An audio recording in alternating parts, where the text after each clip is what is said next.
حتیٰ بالکل برخلاف تھا، عرب کی رسم کے اندر تھا کہ اگر دو قبیلوں کے درمیان جنگ ہوگی سردار کو کوئی ہاتھ نہیں لگائے گا، سردار کے گھرانے کو کوئی ہاتھ نہیں لگائے گا۔ یہاں تک کہ جب بی بی طلحہ زینبیہ کے اوپر تشریف فرما ہوئی ہیں تو ایک موقع پر شمر کو پکار کے کہا کہ اگر تمہارے اندر اسلام نہیں ہے، تمہارے اندر انسانیت نہیں ہے، تو عرب کے رسم و رواج کا ہی کچھ خیال کرو۔ یا عرب کا یہ رسم ہے کیا؟ نہیں تھا یہ سب کچھ، تو کیوں لاشا پامال کیا؟ کیوں خیموں کو آگ لگائی؟ کیوں سید الشہداء کے حلقوں میں مبارک کے اوپر خنجر چلایا؟ یہ چاہتے تھے کہ لوگوں کے ذہن میں یہ سوال آئے کہ اگر حسین اللہ کے اتنے بڑے نمائندے ہیں اور ان کے ساتھ یہ سب کچھ ہو گیا تو خدا کہاں ہے؟ یوں سوال کریں لوگ۔ اور اس کے ساتھ ساتھ ان کے ذہن میں یہ بھی آئے کہ بھئی اگر ان کے ساتھ یہ سب کچھ ہو گیا اور خدا نے کچھ نہیں کیا تو پھر ہم کہاں ہیں؟ پھر ہم خدا سے کیسے مانگ رہے ہیں؟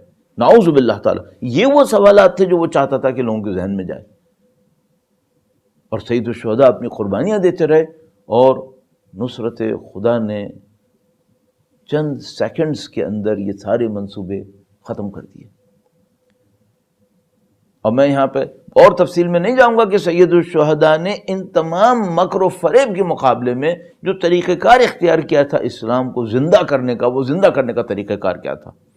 یزید کا طریقہ تھا اعتماد سلب کر دو، خدا پہ یقین ہٹ جائے، اہل بیت کی رہبری، رہنمائی، امامت کے اوپر یقین ہٹ جائے، مسلمان اپنے دین کے اندر شک کرنے لگے۔ اور سید الشہداء کا طریقہ کار کیا تھا؟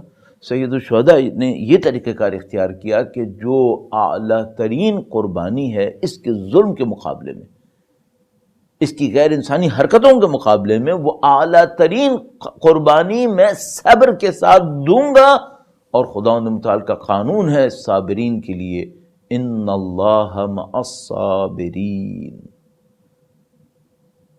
یزید چاہتا تھا کہ لوگوں کے ذہن میں خدا کے بارے میں شک آئے، امام یقین کے اعلیٰ ترین مراحل کے اوپر فائز ہے۔ امام جانتے ہیں کہ یہ مکر و فریب جواب پائے گا خدا کی طرف سے اگر میں صبر کروں گا، میرے اہل خانہ صبر کریں گے، ان اللہ مع الصابرین، خدا کی قدرت جلوہ گر ہوگی اس صبر کے مقابلے میں، اور یزید کا مکر و فریب ختم ہو جائے گا۔